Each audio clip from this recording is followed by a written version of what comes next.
So I want to start my animation with just the red line of Bob's, the spatula, and the burger on. Everything else can be turned off.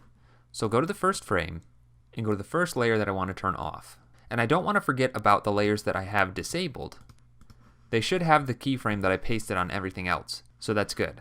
So I actually want to leave the first keyframe of all of these layers to 100%, and I'll come back to why in just a little bit. So to prevent myself from changing any of those 100% keyframes, I'll go forward 10 frames by holding the Shift key and pressing page down on the keyboard to jump 10 frames forward. Then I'll change the opacity of this first spatula layer from 100 to 0.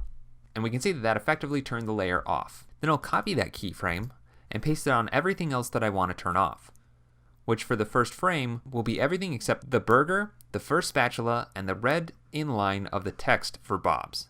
So I'll select everything else that I can, and paste. Do that up here too, making sure not to have that spatula selected. And some of these things I'll just have to select in the layers palette and then paste.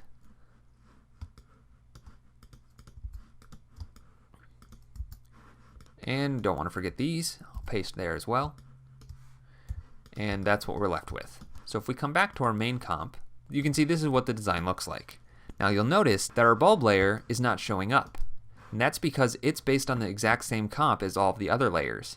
So because they're turned off in here, the bulb layer has nothing showing up either. Now this is why we left the 100% opacity values on the very first keyframe of this comp. If I go back to the first frame, everything is turned on. So if I right click on this bulb layer, go to time, and then freeze frame, this will enable time remapping and set a hold keyframe for the frame that I'm selected on, which is the first frame of the comp.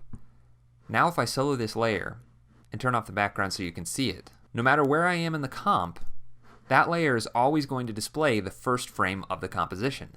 And that will prevent the bulb layer from turning off even though the light from the main comp is turning on and off. So if I go forward 10 frames again, so we get back to the other value, now we can see the bulb layer for the portions of the sign that are turned off. And now that I can see it, I think it's a little bit too dramatic. So I'm actually going to lower the opacity of that layer. I'll knock this down until it's much more subtle, not too subtle, enough so that you can tell it's there, but not so much that it's taking away from your design. I think that looks pretty good. Great, now we can go back to the source comp and continue our animation.